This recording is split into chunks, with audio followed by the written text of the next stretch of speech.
Hey everyone, is it possible that you're paying more taxes than you need to in retirement? But today, I'm going to show you a strategy that very few people are talking about that could be the reason why. Just imagine this: two retired couples, identical investments, identical income, but one couple paid an average of $7,500 less in taxes every year. So, how is this possible?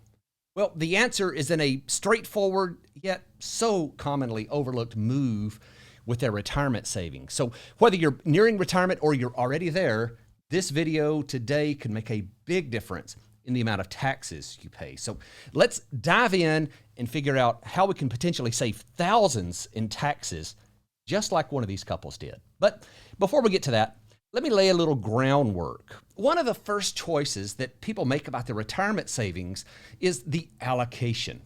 Roughly speaking, this is usually thought of as what percentage do you want in stocks and what percentage do you want in fixed assets like bonds, CDs, treasuries, and other fixed income investments. Now, we'll often see people fix their investment allocation based on their risk tolerance. For example, someone who doesn't want to take much risk would choose a portfolio that has a higher percentage in fixed income investments and a lower percentage in stocks.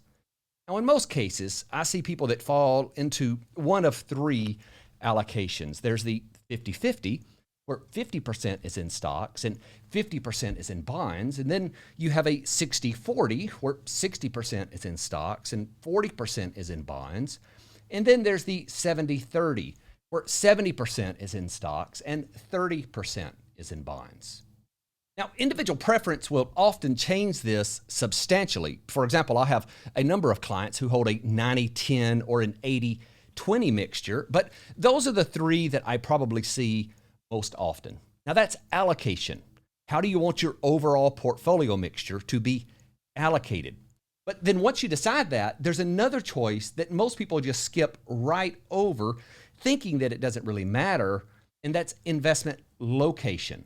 For example, let's say that you've decided you want to maintain an overall 60-40 mixture of investments. Well, if you have a pretax IRA, a Roth IRA, and a joint account, should all of those accounts have that mixture, or should you be more strategic with which investments you're putting in the different accounts? That's investment location, and it can make a big difference in the amount of taxes you pay. Let me show you an example. Let's take this couple. They're retiring at 65. They have $1.5 million in pre-tax IRAs, $400,000 in a joint account. One spouse has a Social Security benefit of $3,200, and the other spouse has a benefit of $1,900.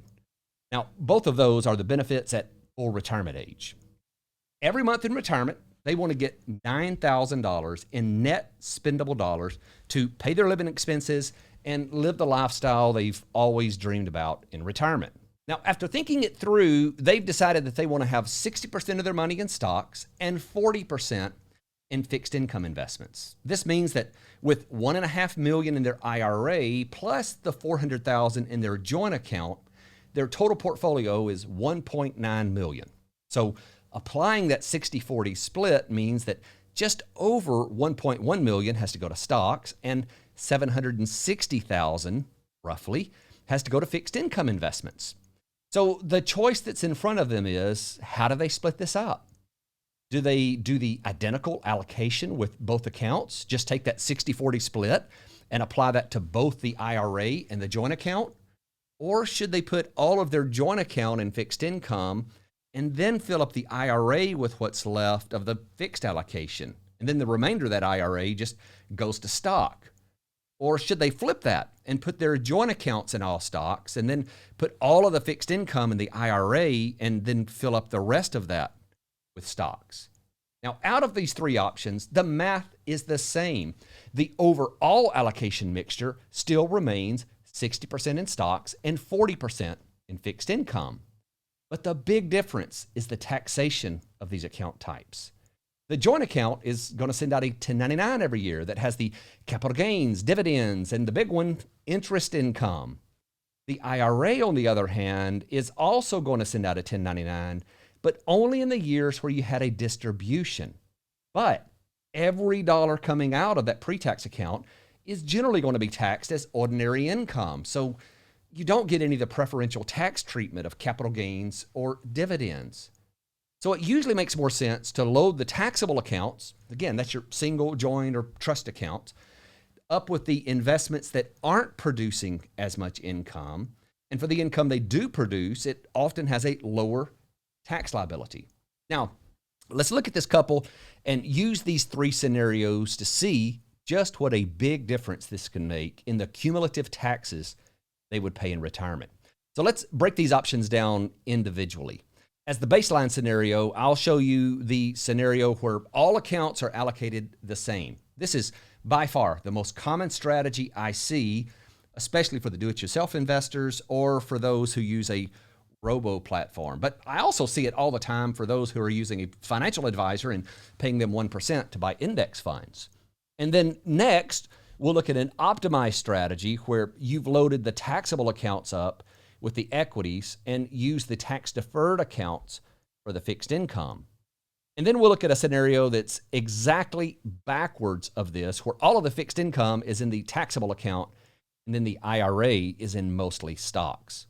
So first, let's just look at a line graph of cumulative taxes paid in retirement.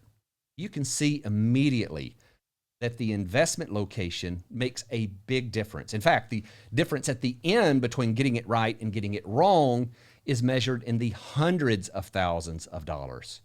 But let's break this down by age and get a little closer look. 10 years into retirement, a portfolio with the right asset location would have a cumulative tax of just under $63,000.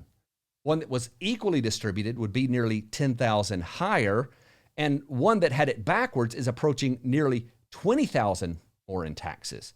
By 80, this is even worse, with the difference of getting it right and wrong being $40,000. And at age 85, the difference is $90,000. And at 90, the difference is $185,000. So make no mistake, holding the right investments in the right accounts can make a big difference. Now, there are some cases where this may not make sense. So for example, if you're doing Roth conversions, you may not want to use this allocation strategy. Historically, stocks are going to be more volatile.